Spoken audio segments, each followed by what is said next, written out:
আপনারা দেখছেন sky TV Bangla, সঙ্গে রয়েছি আমি রূপসা। জামিন পেলেন কেষ্টকন্যা, নাম তার মতিবিল। মতিবিল ঠিক নয়, সুকন্যা।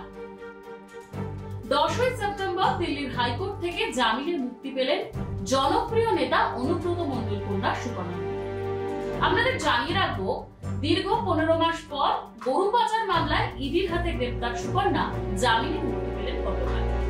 বাবার গ্রেপ্তারের বেশ কিছুদিন পর 15ই মার্চ 2023 সর্বপ্রথম ইডির পক্ষ থেকে সমন পাঠানো হয়েছিল। তারপর পরপর 3 দিন 26শে মার্চ 2023 এপ্রিলের প্রথম সপ্তাহে এবং তৃতীয়বার দিল্লিতে জিজ্ঞাসাবাদের জন্য ডেকে পাঠায়। তার ঠিক পরেই 26শে এপ্রিল 2024 গ্রেপ্তার হলেন সুকন্যা মণ্ডল।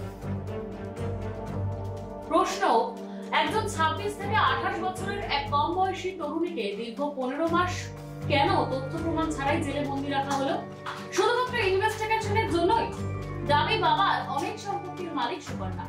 বাবার সাথে অ্যাকাউন্ট সংক্রান্ত বেশ কিছু নথি পাওয়া যায় সুকন্যার। মূলত সেই কারণেই দেড়টা বছর জেলে থাকতে হলো সুকন্যাকে। শেষমেশ তথ্য প্রমাণের অভাবে জামিন দিলেন দিল্লির হাইকোর্ট।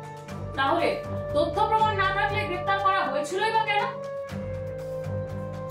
একটা অল্প বয়সী মেয়েকে শুধু ইনভেস্টিগেশনের জন্য দেড়টা বছর তিহারেই থাকতে হলো। অবশেষে 10ই সেপ্টেম্বর জামিন এবং আজ জেল মুক্তির সম্ভাবনা রয়েছে সুকন্যা। এই জামিনের খবর পেয়ে রীতিমতো খুশি এলাকাবাসী সহ সুকন্যার পরিবার। এ প্রসঙ্গে বীরভূম জেলা তৃণমূল সভাপতি বলয় মুখোপাধ্যায় কোর্ট ও ঈশ্বরকে ধন্যবাদ জানিয়ে বলেন, অনুব্রত কন্যাকে অন্যায়ভাবে রাজনৈতিক স্বার্থ চরিতার্থ করার জন্যই তাকে দীর্ঘদিন আটকে রাখা হয়েছিল এবং অনুব্রত মণ্ডলকেও এখনো আটকে রাখা হয়েছে এবং তাদের এই কুৎসা অপপ্রচারের বিরুদ্ধে এই রায় বলে মনে করছেন এবং তার এই মুক্তিতে খুশি বীরভূম জেলার সাধারণ মানুষ। কি বললেন বীরভূম জেলা তৃণমূল সভাপতি, শোনাবো। দেখুন, এটা তো আপনারা সবাই জানেন যে অন্যায়ভাবে রাজনৈতিক স্বার্থ চরিতার্থ করার জন্যে এবং অনুব্রত মণ্ডলকে মেলাইন করার জন্য তার কন্যা সুকন্যা মণ্ডলকে ধরা হয়েছিল এবং দীর্ঘদিন বিনা বিচারে তাকে আটক করা হয়েছে। বছর পেরিয়ে গেল।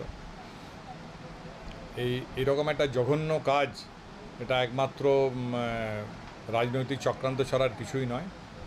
তবুও সব ভালো তার শেষ ভালো। সুকন্যা মণ্ডলের আজকে আমরা খবরের সংবাদে দেখলাম যে সুকন্যা মণ্ডলের জামিন হয়েছে।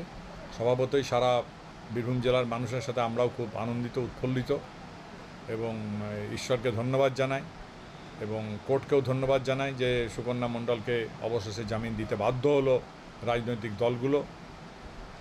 তারা অনেক চেষ্টা করেছিল, অনেকভাবেই তাকে নানা রকমভাবে ফাঁসিয়ে দেওয়ার চেষ্টা করা হয়েছিল, কিন্তু অবশেষে তিনি জামিন পেলেন এবং আশা করি খুব শীঘ্রই তাড়াতাড়ির মধ্যে অনুব্রত মণ্ডলের জামিন হয়ে যাবে এবং তিনি সমমহিমায় এসে আবার জেলায় ফিরে আসবেন।